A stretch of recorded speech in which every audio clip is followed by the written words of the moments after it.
The biggest race on the women's cycling calendar is back. A resounding success in its first year, the Tour de France Femmes Avec Zwift returns with an even more exciting course for 2023.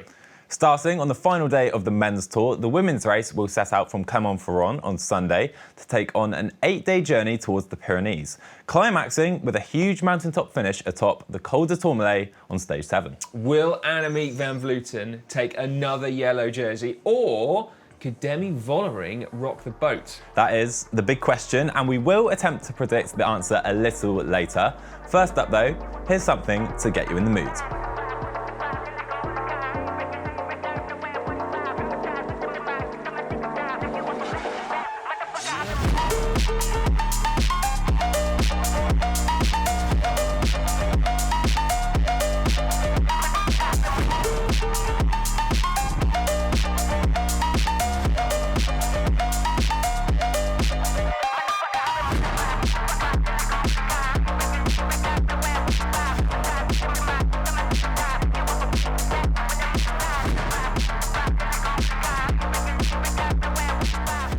Montage! After decades without a proper women's Grand Tour in France, the Tour de France Femmes Avec Zwift promised much, but delivered even more, and it felt fitting that the best stage race rider of a generation, Annemiek van Vleuten, took the title.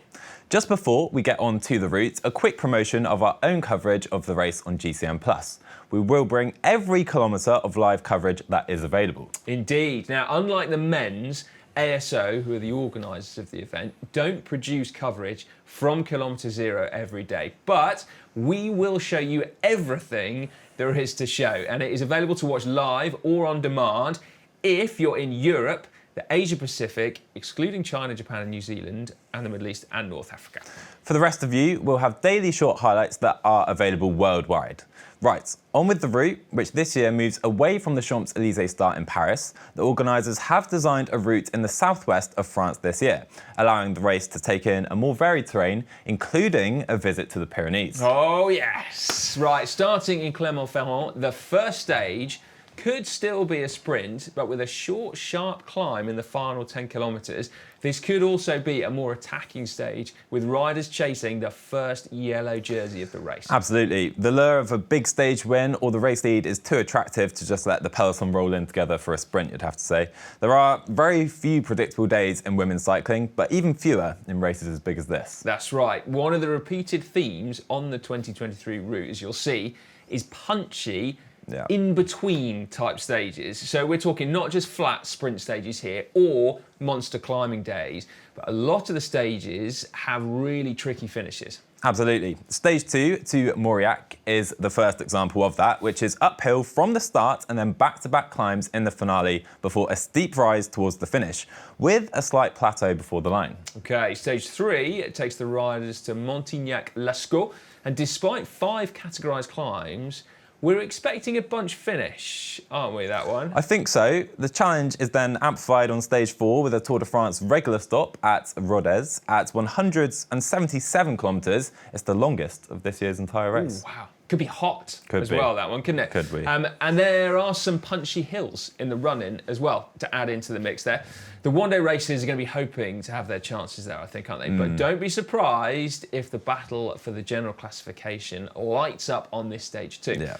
Albi hosts the finish the following day, and that's another day that we think could be a sprint. Could be, we think so, but the only stage that really is certainly nailed on to be a sprint is stage 6 to Blagnac, on the outskirts of Toulouse, with its long and fast finishing straight after a generally flat day of racing over 122 kilometres.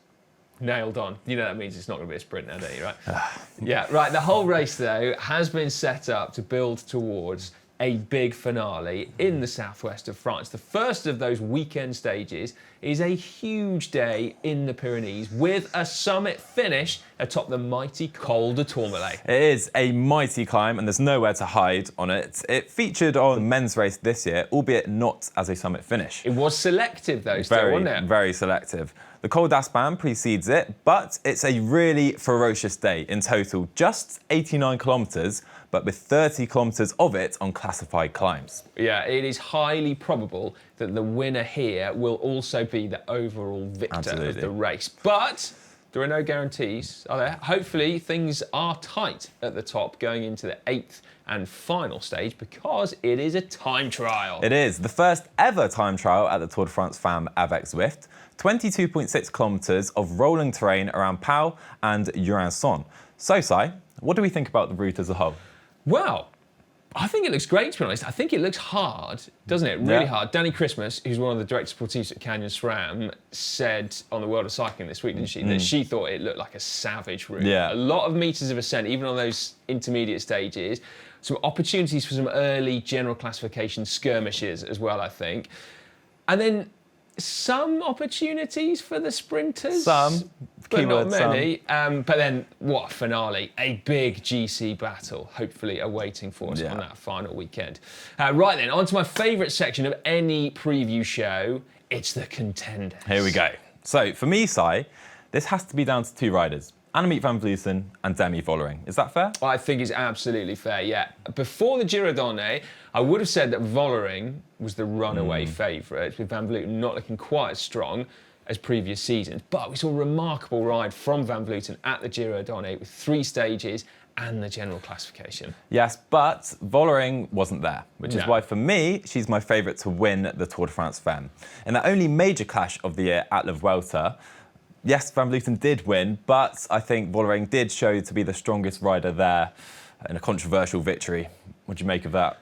Well, I mean, yes, you're right. It was a controversial victory in the sense that Van Vleuten wasn't the strongest rider there. It took advantage of a toilet break, which, like, it's all part of racing, isn't it? Let's face it. So, no, on paper, I think Vollering does have the better of her. We do normally keep our predictions till a little bit later on in the show, don't we? Yeah, but anyway, you've put it out there now. Hard to argue with it. But you've got to say Van Vleuten is probably the toughest competitor around. Yeah. She's got a big engine, it takes her a while to get wound up. So the Giro d'Année is probably like a bit of an appetizer for her. So she's going to be very hard to beat her if she's on top form. And can I make another bold prediction? Can you wait until the appropriate time in the show, please, Joe? Yeah. I'll hold my horses. So who else should we be looking out for in the GC? Well, Ashley Moolman-Pasio. Definitely going to be in the mix, won't she? She is one of the only riders to beat Van Vleuten on a climb last year, and she'll come to this race as a dedicated leader to hopefully make amends for the disappointment from last year when she had to pull out of the race through illness just before the one stage where she could have absolutely shown her skills to the fore. Because she is a pure climber, isn't she? Yeah, definitely looking forward to seeing her. Also, I think Juliette Lebeau could go well. She just finished 2nd at the Giro d'Année and is a rider who often performs well on long summit finishes. So, that's stage 7 on the Tourmalet. Got her name all over it.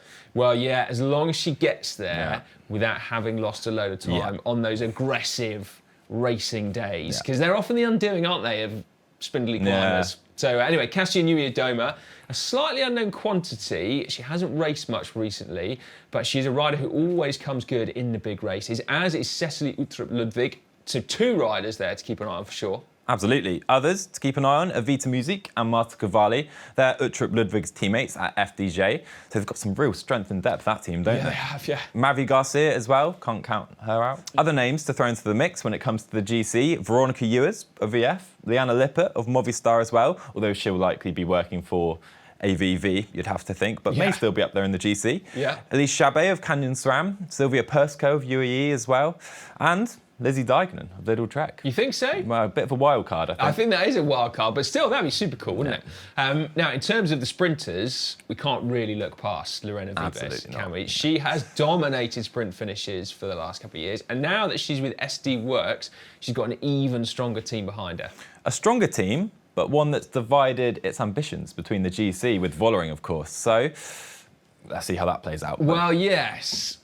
Yeah, I don't know. Like their ambitions will align on most stages, you'd think. Yeah, winning the stage.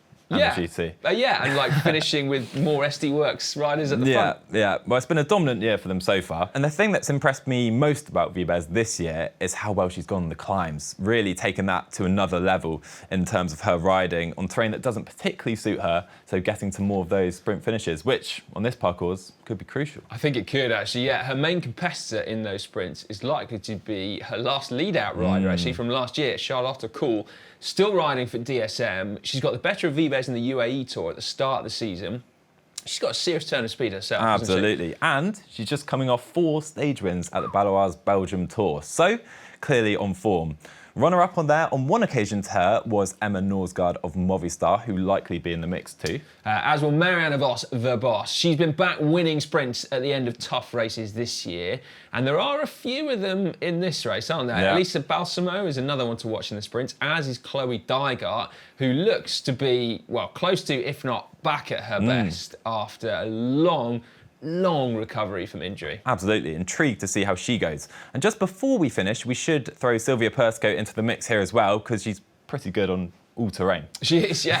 Right then, this is normally the part of the show where we do our predictions. Joe has already gone first. You going to stick with Vollering? Absolutely, Demi Vollering. I think she'll win the race. Yeah, I see why you went early, because I was going to go for Vollering as well.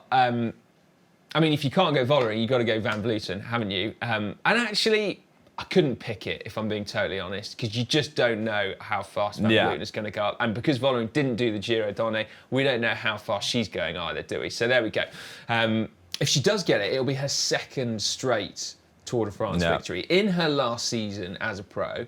But also, even more incredible than that, how many Grand Tours on the trot will it be? Successive Grand Tour Would it be victories? 6 if she wins the Tour de France, Fam? 6 Grand Remarkable. Tours on the bounce. Yeah, there we go. I do have one more prediction, though.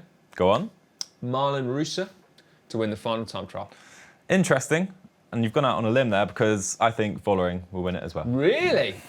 Okay, you're pretty confident in Vollering, aren't you? Absolutely. Partly because she's won 13 races already this year. Well, yeah. And one more.